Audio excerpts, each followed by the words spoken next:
Now, at the top of the segment, you saw Barack Obama admitting, in his 60 Minutes interview that he smoked marijuana and did other drugs as well. But unless you really live in California right now, it's very hard to grasp a crazy situation that's developing, especially in California, involving so-called medical marijuana. It's legal under state law, but it's illegal under federal law. So as a result, there are scores of marijuana dispensaries in cities up and down the California coast. In some neighborhoods, they seem more common than McDonald's or Starbucks. But where those shops get the weed that they are selling is a very tricky proposition that could land the seller, the buyers behind bars. Now, to get rid of the inconsistencies and maybe chart a new course, and this is very, very controversial territory, Governor Arnold Schwarzenegger has suggested opening a robust debate on legalization. It's an issue that has troubled and divided America for an awfully long time.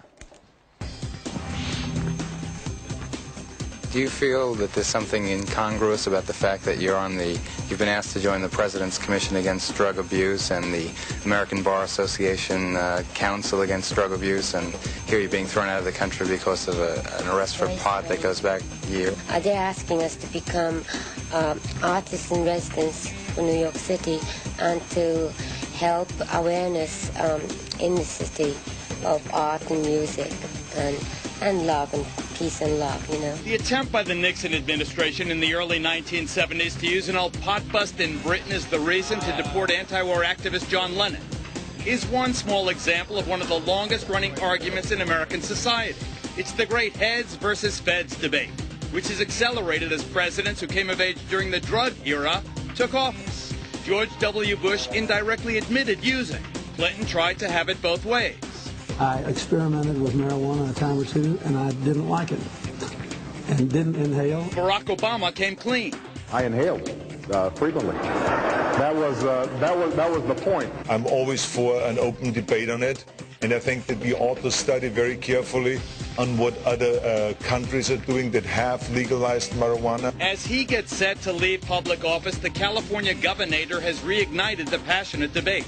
We all smoke a joint here, let's face it.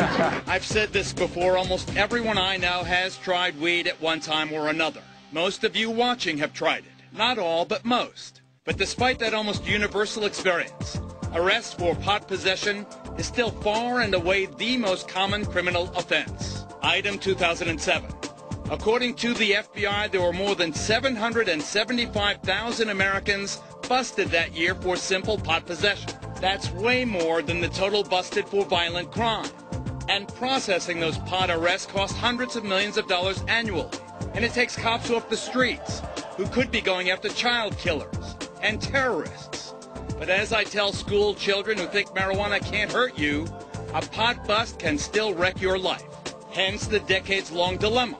Despite the lives ruined and the hundreds of billions spent on the drug war, marijuana is cheaper, stronger, and more widely available than ever. And let me let you in on a secret. Do you want to know why Mexico has become the superhighway for imported drugs?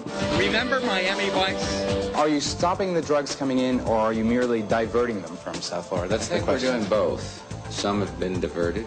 We got a national problem, and this is a national answer, and we hope it'll prove successful. It didn't, with all due respect to President Bush.